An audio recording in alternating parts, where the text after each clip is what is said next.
Okay, hey, welcome to an episode of On the Wrist from Off the Cuff. To have a really cool update for you guys from Nivada Grenchen. A little about them, they were originally founded back in 1926 and they were revived in 2018. The core idea is to respect as much as possible the original designs and stick to authentic specifications while offering affordable prices. Their goal has been to provide the vintage watch aficionados with what they've been asking for. Now, in terms of type of watch, this is an everyday watch. Some key characteristics and design, which you're looking for something you can wear every day. Of course, you're going to want a versatile blend of both sporty and dressy attributes. Now, integrated steel watches are definitely back in style with the typical Genta designs, you know, from everyone from Tissot to Tudor to GP to Bell & Ross to Bremont, and they've all kind of recently taken a crack at this classic formula made popular by Genta. Even Christopher Ward recently made waves within this space with their 12 model. Now, today I'm going to be comparing the Mk1 versus the Mk2 F77. Now, of course, the Mk1 variation I reviewed very early on, and I'm now finally getting my hands on the Mk2. And I have to say, they listened. They kind of did everything that I asked for in terms of, they were more nitpicks because the original F77 was such an outstanding reissue, and essentially it is a reissue of their 1977 classic, now updated and more refined, slightly upsized. The Mk1 was at 37 millimeters, by 11.6 millimeters with a lug-to-lug of 45 millimeters. This new variation has slightly upsized at 38 millimeters by 12.3 millimeters thick with a lug-to-lug of 46.2 millimeters, as well as overall more refined proportions. So not just the overall dimensions, but even the proportions and some of the case shape have been updated as well. Really excited to share this with you guys, so let's go and zoom the camera out, get these pieces in hand, and take a closer look. Okay, now let's also not forget to talk about price. Currently, the Mk2 variation comes in at $13.60 at the time of recording, and this sample was kindly provided by the brand for the purpose of this review, but no brand ever has any editorial input on the video, and all thoughts and feedback are always my own. Now, seeing these two side by side, some of you are just like, well, what is the difference? And some of you are like, wow, that is a stunning difference. And that is just kind of the way it goes with the watch world. So much of it is very, very subjective, and a lot of it is very, very nuanced. And I'll say that's the case here. But what I'll try to do is focus on what really stands out. Now, I also mentioned, of course, the dimensions are quite different, slightly upsized for the Mk2 versus the Mk1. Here were some of my issues with the Mk1. I thought it was a little overly small, not necessarily in its footprint, but in its visual weight because of this dial. You can see the dial has a sloped rehaut that really shrinks that dial down quite a bit. Now, also, although it is smaller in footprint, it also has a much flatter profile. Look at that. So that, of course, if you have a smaller wrist, it's going to sit a little bit higher off of the wrist. I will say it's thin enough, though, to where it was really a non-issue. And again, more of a nitpick in terms of overall, hey, well, how could we refine this? Now, when we look here, now they have a more expansive dial, also more expansive case, but ever so slightly. You got to think 37 to 38 millimeters, that's just half a millimeter on either side. So for those of you that think that might be too big, don't worry about it. Now, in terms of visual weight, though, that dial has a lot more punch and pop, which I appreciate. It still has that high polished, sloped rehaut, but now it just seems a little bit more natural, and like it doesn't necessarily get in the way here. And then even I would say it just almost can give you a little bit of illusion of the crystal almost being a bit milky, but it's not. It's just, again, it reminds me of that with that look. And some people will still prefer that, and that's cool. But for me, this variation is a lot more refined. Now look at that side profile. Check that out. Look at the difference. The downturn on those lugs is absolutely, it's a different watch. Like, this isn't just an upsized version. It is reworked thoroughly. Look at that. The cool thing is, though, is as you look at it at a glance, they still have the same charm, which I really can appreciate. So very, very cool. I do, I still do love this watch, but this one for me is just an improved variation, guys. I mean, look at that. This does have a little bit more quirkiness to it, of course, in the vein of the original F77 being quite a quirky piece. But here, I think it retains, of course, a lot of that pizzazz, but it does refine it just to make it an overall better kind of everyday wearing type of watch. So getting into the details here, you're going to have a screw down crown, which is outstanding. Boxed double dome sapphire with inner anti-reflective coating. Inside, although you can't see it, you're going to have a very comparable to the ETA 2824 movement in the Soprod PO24. It's going to have a 38-hour power reserve, beat at 4 hertz or 28,800 vibrations per hour in terms of the beat rate. And it's going to be a no-date model with a no ghost position crown, which is outstanding. And again, screw down at that, stamped with a very nice emblem on the back side.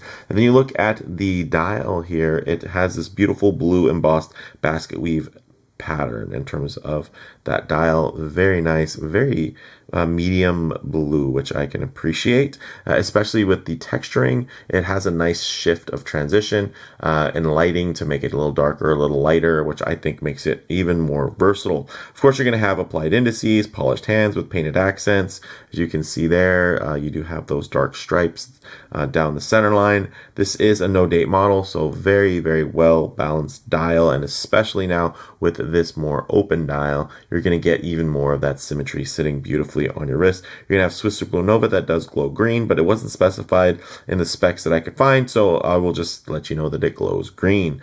Now, in terms of water resistance, with that screw down crown, you're getting 10 atmospheres or 100 meters, and then you also do have integrated lugs here. Not the normal style, it's actually kind of a hybrid integration there, but you know what, I think it still looks quite good, and again, it retains a lot of that vintage charm. And then getting into this integrated bracelet, very nice 3-link solid. It does have a screw pin construction and tapers from 22 millimeters down to 16 with a milled push button clasp with 6 positions of manual micro adjustment. So with that said, let's go ahead and get this on the wrist and see how it wears. Okay, as you guys can see on my 7.5-inch wrist or 19 centimeter in circumference wrist, wow, this wears just about perfectly. Of course, if I get my wrist a bit too close to the camera lens, you're going to notice quite a bit of perspective distortion. All of a sudden, the sides of my wrist fall away, and thus the bracelet falls away, and it just makes the watch seem a lot larger than it actually is. And that's why when you try to take a wristwatch check, typically with your phone and its wide angle lens, it's going to make the watch seem much larger, which is why so many vintage references are so beloved, because they're much more photogenic because of their smaller size. Now, what I'll do is keep my wrist nice and low and then just tighten up the frame here so that you guys can get still a detailed look, but just add a bit of a true aspect ratio as to how this may lay on your own wrist, and check that out. All of a sudden, more centered, but nothing's changed. Just your perspective. The dimensions haven't changed at all. Look at the thinness there. Very, very nice, guys. Just 12.3 millimeters, and that is including that highly domed, box domed sapphire. So very nice. And you can see the drape here on the curvature of that mid case. Just suit the wrist beautifully. So I gotta say, guys, in terms of ergonomics, this is one of the better Genta-esque designs that are out there. It's just very, very well thought out. And again, it's perfect for daily wear. And of course, within this space of an everyday watch, it's really nice to see something that just comes together so cohesively. So I do enjoy that quite a bit. The thinness, the overall balance, guys. This is just a great looking watch. I do wish that they might dabble in a deeper, darker blue dial option, although this medium blue is quite versatile, especially if you love a good pair of blue jeans. I do typically find I'd like to err on the darker side, or, you know, perhaps the lighter side, and make it more of a pop of color in terms of the blue versus a more subdued, versatile blue. This is right there in the middle though, so it's kind of the best of both worlds. Again, I cannot be too upset, and I'm not. This thing is awesome. I mean, I wasn't even too upset at Mk1 variation here, because I enjoyed it quite thoroughly, and this one I enjoy even more. I think it's definitely an upgrade all the way around. So with that said, let's get this off of the wrist, set it for some Lume shots, low light transition, and closing thoughts. Okay, let's go ahead and hit the lights here. Check it out, guys. So no, it's not a dive watch, but it does have a screw down crown, and it does have a nice amount of water resistance. But again, not super legible in complete darkness. One thing I was actually working is going to be a bit of a low light transition, because I was going to be out in the middle of a field enjoying direct sunlight. A lot of times you're going to find yourself coming out of buildings, walking underneath overhangs, or just hanging out underneath the shade of a tree. So it's nice to see what these colors, textures, and finishes render like in less than optimal lighting. And as you guys can see here, this is still a looker. Look at the that beautiful carbon fiber-esque basket weave dial. So much dimension there, so much play. Look at that.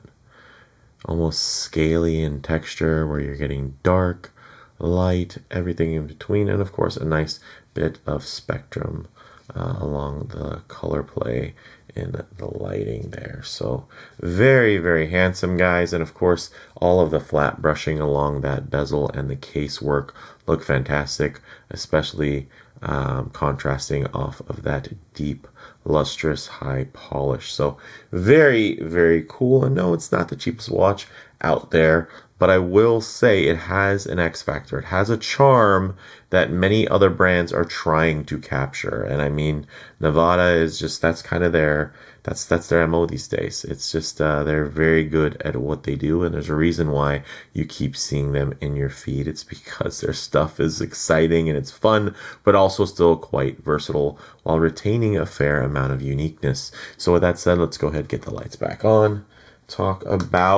Let's talk about it, guys. Closing thoughts on the wrist.